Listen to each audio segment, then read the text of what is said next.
আমি doctor MK খান, Sylhet city homeo সেন্টারে দীর্ঘদিন যাবৎ হোমিওপ্যাথি চিকিৎসার সাথে সম্পৃক্ত। আজ আপনাদের সাথে শেয়ার করব হোমিওপ্যাথি চিকিৎসায় যৌন রোগ স্থায়ীভাবে আরোগ্য হয়ে যায়।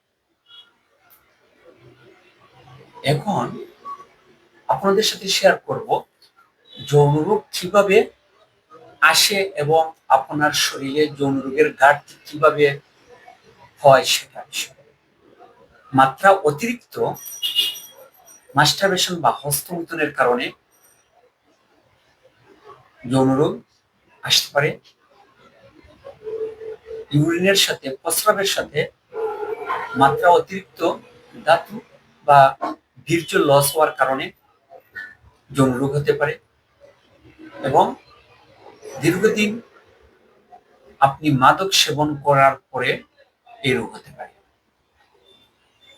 এখন এই রোগ থেকে পরিত্রাণ পেতে হলে হোমিওপ্যাথি মেডিসিনের মাধ্যমে চিকিৎসা গ্রহণ করলে আপনার এই রোগ দূর হওয়া সম্ভব।